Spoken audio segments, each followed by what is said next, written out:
everyone. On this episode, we are going to be talking about a hoarder's worst fear, and that is somebody knocking on your door unannounced, and we're like scrambling like, oh my gosh, they're going to see the mess. This is a fear that every hoarder has. And I feel like people who are not hoarders and their house is a mess, they tend to feel a little uncomfortable and scared to answer that door too. So on this episode, I just really wanted to talk about that fear because for me, it is a very deep-rooted fear since probably childhood for me. I mean, I was a kid in the 80s, right? And back then, if you had a messy house, it just was unspoken of. You were looked down upon.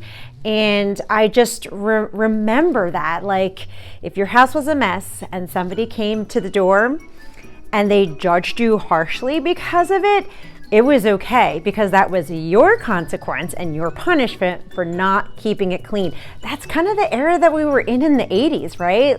So of course, a little girl who's like having hoarding disorder and now her bedroom is constantly messy, it was always on the back of my mind like, oh no, maybe I should not show my room or let anybody in. And that deep-rooted fear carried all through childhood, teenage years, college, and up until recently when I started decluttering.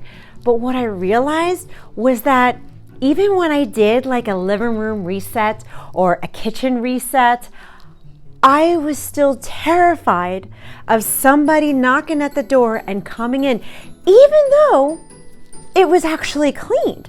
So I realized at that point that this is something that I have to really soul search and really dive into, because if I want to fully heal and recover in my hoarding disorder, I really need to feel comfortable letting people inside my house. And I also wonder if another reason why the messes come back is because I never truly dealt with that gut fear. And we all know that naturally the messes bring me comfort, self-soothe, calm me. That's still a baseline that we're chopping away at. So I almost wonder if I start to really work through that fear, will the messes come back less and less and less because I'm already self-soothing by addressing that deep-rooted fear. And I really just want to break this cycle, this fear pattern, because I shouldn't be still scared when the house is neat to have people inside my home. Because underneath of all of that, I know that I do have a heart of hospitality. I do want my family to feel comfortable in my home.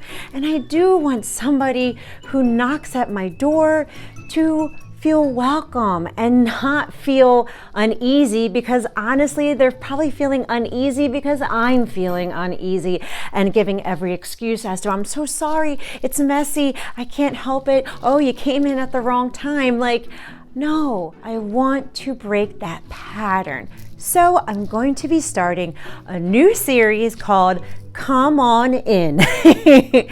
Basically, it's going to be kind of comboing techniques from Fly Lady, Minimal Mom, Cass from Clutterbug, as far as really getting down to those cleaning and organizing habits so it's easier to tidy up. But for me, I'm going to be addressing that deep-rooted fear of that judgment, releasing it, letting it know that no, when somebody comes into your home, they're not worried about, oh my gosh, it's a mess, and oh my gosh, she doesn't have the best food. It's not about having this perfect curated home with the $1,000 Hobby Lobby decorations and spending all this money on food. That's not what it's about. Having people over and being hospitable, what it really is about is that time spent together, laughing, sharing stories.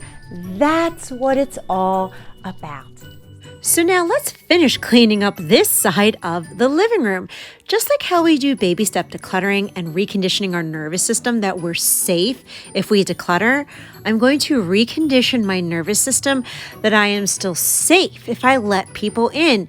Because all of these toiletries, They are donations to the women's shelter.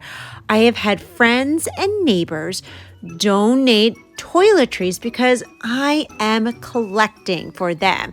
I've even had people mail in different things because my heart is a heart of giving back. And that's not bad. We just need to recycle these mailers. And luckily, my boss is letting me store all of the toiletry supplies in the back storage office. All of this will be donated the end of March. And I'm glad I can temporarily store it in here for now. And a lot of stuff on the floor is just stuff that did not get put away.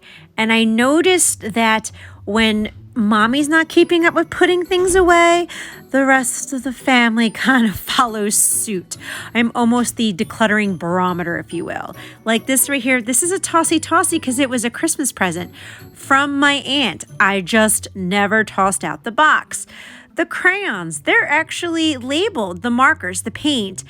They just need to be put back. And guess what? It's okay. I'm not going to put pressure on myself. And I'm not going to put pressure on my kids. Now, I do have to ask my YouTube family what to do about this box because it is Pepper's box. She loves playing with it. Look, as soon as I started moving the box around, she was like, oh, are you going to play with me? Am I going to play with my toys? I have such a hard time letting go of this box. So tell me what to do. Do I let go of the box? Or do we keep it for Miss Pepper to play and entertain with? And of course, the rest of this stuff are just things that need to be putting away. Now, I would say that I'm probably the worst at putting things away, but I think what's going to be best for all of us as a family is that towards the end of the day, we all do a 10-minute pickup where we're just putting things away. Now, I'm going to be taking some of these games out and putting them in their room because they're not playing with it as much as these games. They've been very much into chess and Connect 4 and Yahtzee. Now, a big reason as to why the messes also return is because I am ADHD and I do have a child with ADD. So that's why I do my best in these videos to follow through, throw the trash away, complete the task. I do have a saying of don't put it down, put it away. And that has helped me immensely. But I noticed it helped me more in the kitchen and in the bathroom, just not as much in the living room. And I'm not exactly sure why. I almost feel like it's easier for me to compartmentalize in the kitchen because I'm cooking and I'm putting ingredients and seasonings back where they belong. I'm putting trash in the trash. I'm cooking. It's easy. It's like with like. Same with the bathroom. Where the living room, it's like Grand Central Station where everything from the outside is coming in and it's got 25 different ways to put it back, put it away, different people's items, and that just kind of scrambles my ADHD a little more. So I feel like if we do a 10-minute pick up, declutter as a family, it would really help the living room in maintaining it better because that's the one I'm struggling the most with. I'm also going to have to bring back a weekly chore chart so that everyone knows what they're doing on what day. Old habits can be very hard to break because you always return back to your baseline. But because we're always taking it to the next level, we are increasing our baseline because it's a lot easier and faster for me to clean up these areas now. By trying again to keep the messes at bay, getting better at it, getting faster at it, that's what's building up my confidence inside.